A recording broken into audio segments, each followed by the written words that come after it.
Hello everyone, hope you're doing well. We are back on the dev server today, and it is time to have a look at the aviation component, or airplane component, that's coming out in the next major update. Storm warning is coming, and that means the typhoons are coming up too, and those are the major vehicles of this update. But there is some cool stuff coming for France, and also some other nations are getting a few little tidbits, but to be honest, we'll probably focus on those in other videos.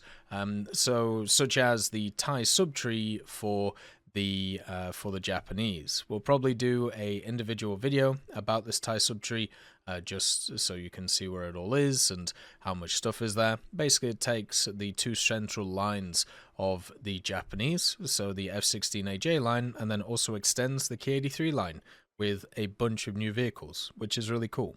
So in this video, we'll focus on everything that isn't the Thai subtree from an airplane point of view and have a bit of fun. The first vehicle we're looking at is the Eurofighters.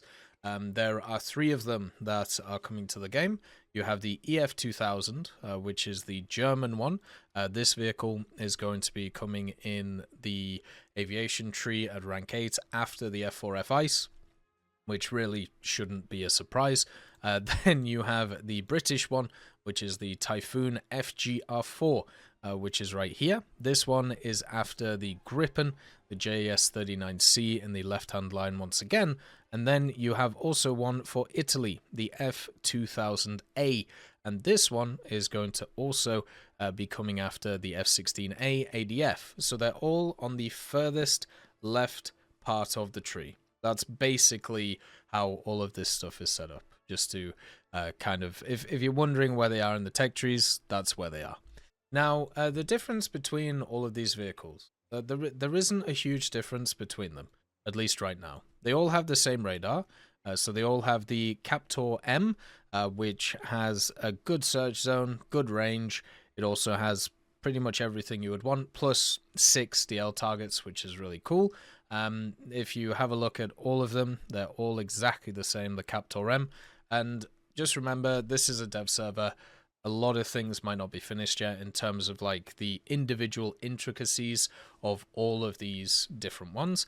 They all have the EJ200 engine, so you can see here, this one right here. And then, oh, never mind, they actually have slightly different ones, but I'm pretty sure the actual afterburner thrust is the same. Yeah, so you have the Turbo Union RB199-34R on the Typhoon, and then on this one you have the Turbo Union as well. So right now they all have the same stats, but they have a different name. So I don't know whether that's actually going to make a difference, and at the moment it doesn't seem like it is.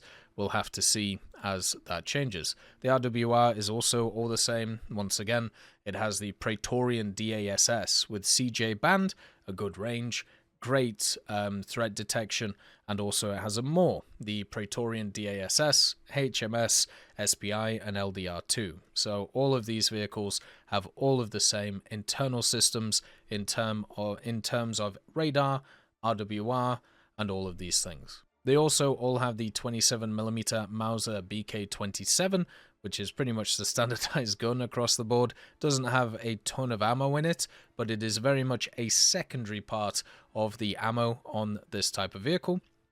And they all have, of course, the same design as well across the board, since they are all built in tandem. Now, the other part, which is kind of interesting, this one has a radar back here, but the other part that is kind of interesting about them is the modifications. Even the modifications are super similar between them. So this is the British setup for the modifications. You can see it has the Brimstone AIM-9M, the AIM-20, and then if you have a look at the Italian one, it's exactly the same, apart from you have the GBU-48 here, the GBU-48 guided bombs, whereas Britain has the Mark 13/18 guided bombs. Everything else is the same. And then for the German one, you have the AIM-9L1s instead of the AIM-9Ms.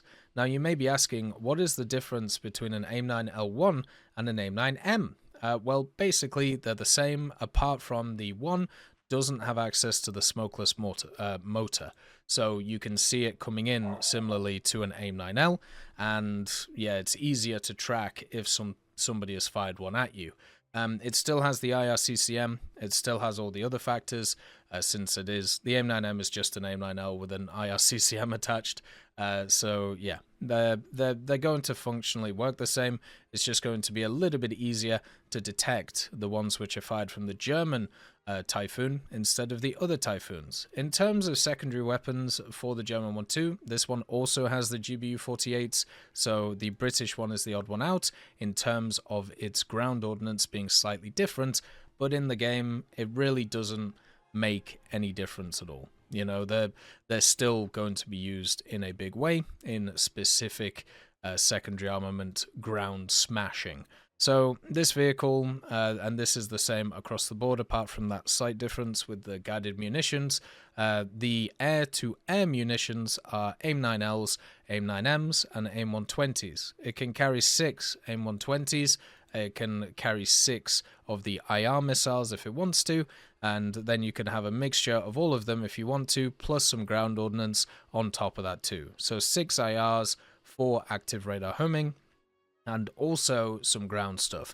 There's no semi-active radar homing on this vehicle, so you're going to have to be reliant on the AMRAAM, which I think is fine. You know, it's not exactly a bad vehicle. And then also there is the Lightning 3 targeting pod that this thing uses too.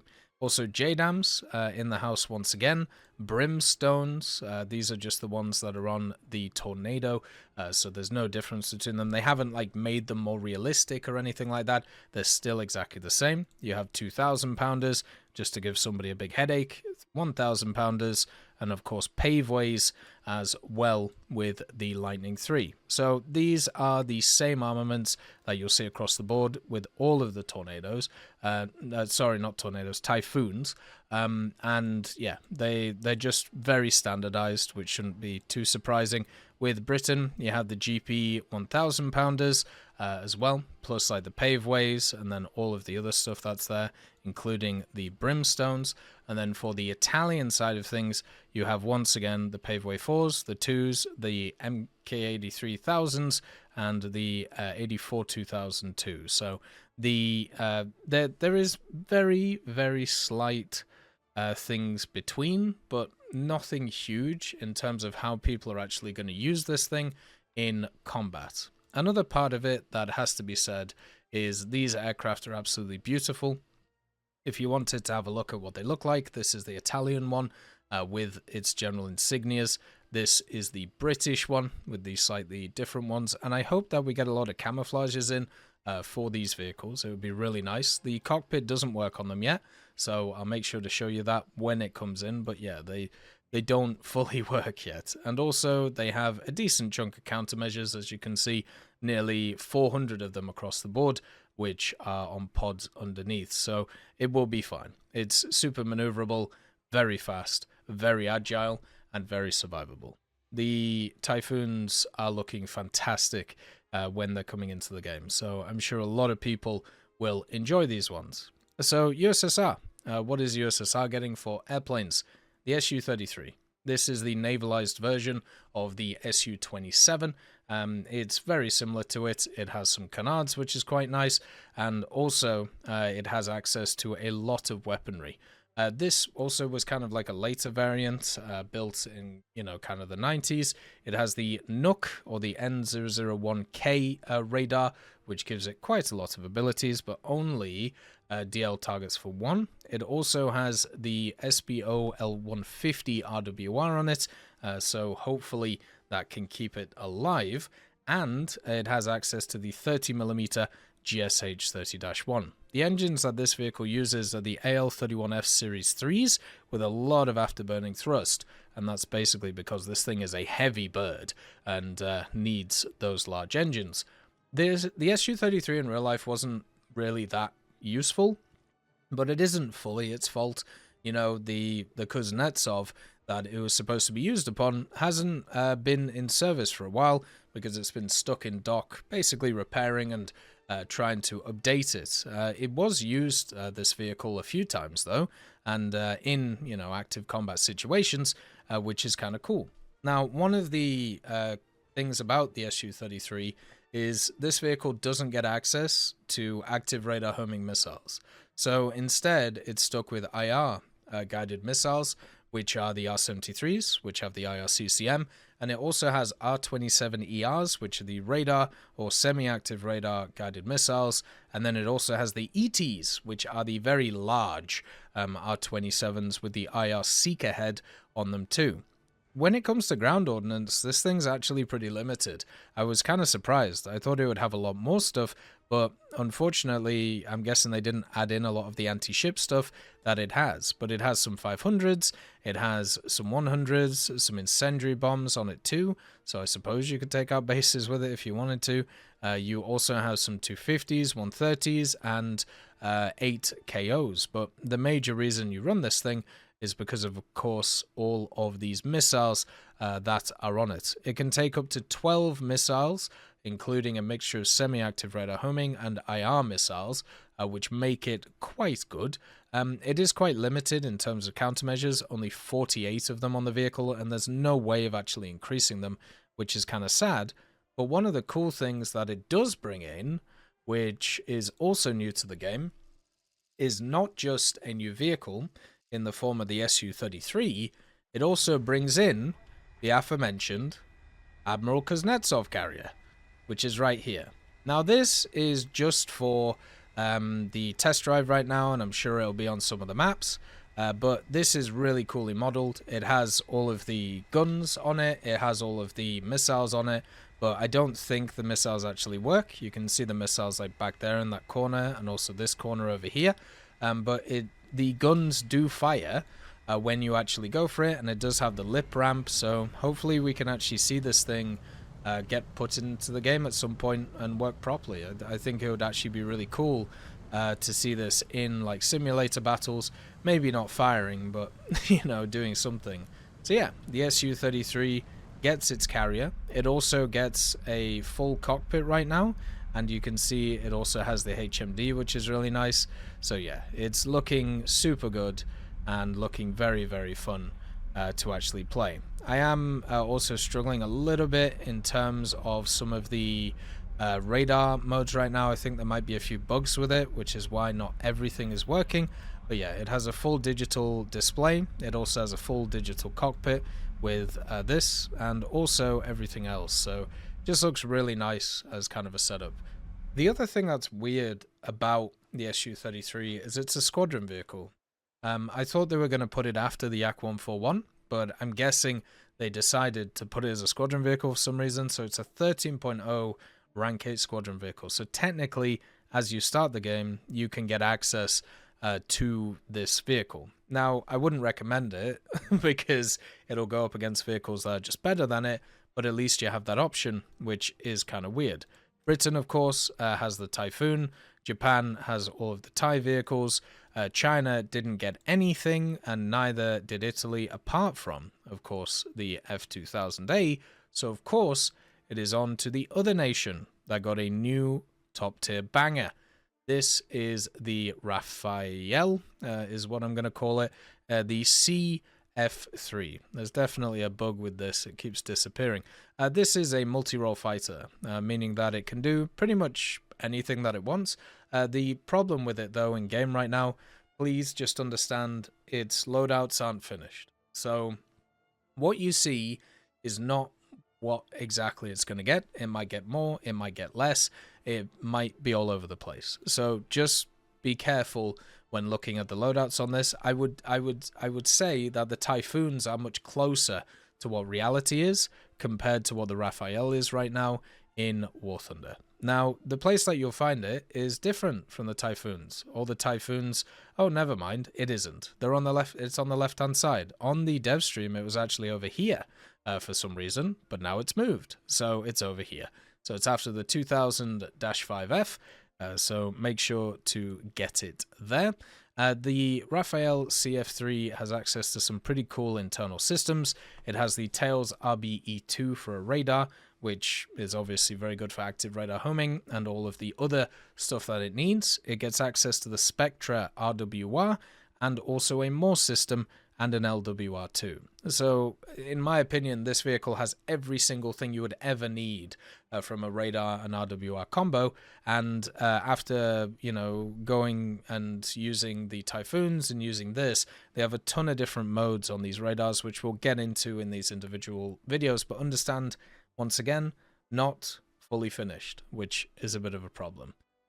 You also have access to the Snecma M88-2s.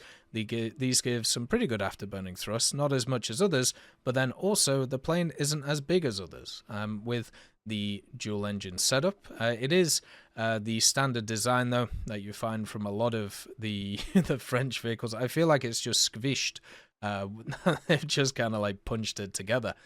The other part of it is, of course, the modifications. Now, as I said, I don't think the modifications are set up.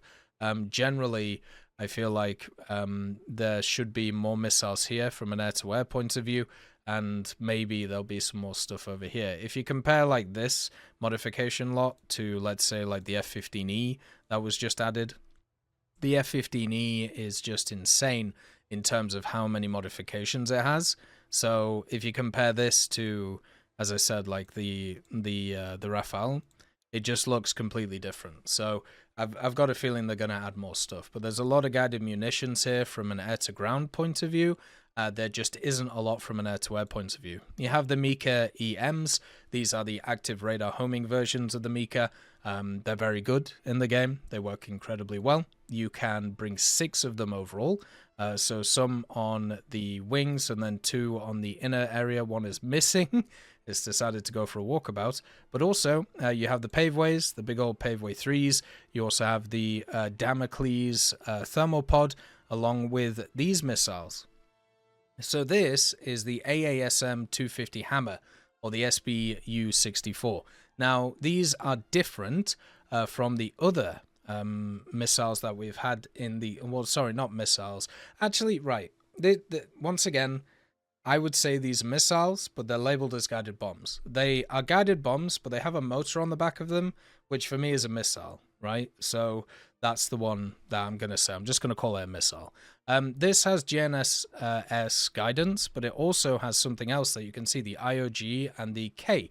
So this is a mixture of the 2 guidance systems. It's the mixture of the laser and the GNSS, which means that the bomb can follow a tracked target with a laser on the ground, but also if you lose that laser target, it will still track where it basically lost the target. So it will just go straight in and it won't just disappear somewhere and not know what it's doing. So this is kind of the best of both worlds in terms of it. This is also very similar to some other kind of missile systems that were removed from the game in the last update on the dev server, but I'm guessing now this is okay to have, maybe because there's less of them. But yeah, this targeting system will be really good. Very, very nice amount of explosive mass, and always also very fast at going around. It also has access to just a GNSS version of it, and even just the laser version. So you have these 2 variants, and then this one is a mixture of both of them. So you obviously want to take that. You have access to the GBU-22s, which are just the standard laser-guided bombs on the Vehicle 2. Dumb bombs, because why not? And then the Paveway 2s too. So a lot of guided munitions, a lot of laser stuff, a lot of GNSS stuff, and also the Mikas. That's your main kind of setup for this thing. But as I said, understand, I don't think this thing is finished yet. That is all of the airplanes that you find out from this update. Apart from the Thai stuff, there's not a ton of them, but the whole point of this update is to give other nations a chance that aren't called America and that aren't called the USSR. So that's what they're doing. That's why the major focus is the Typhoon. That's why the major focus is the Rafale, and hopefully people can have a bit of fun with them. As always, I hope you have a wonderful day. I'll see you next time. I'd just like to thank GMG Smiley, CD Beans, Chieftain Mike, EMN3 Galaxy, Tulio Pontecorvo, Brendan Quinn, Carrion Crow, Gus Irenicus, Pyman, Wartinder, Teddy, Daniel Stanton, Martinez, B. Young, Ozzy Panzer, Alan Hacker, Liam Shia, Opium Prime, Lafouche, Sem, Aslan, Uncle Bean, and Derek R. for supporting the channel.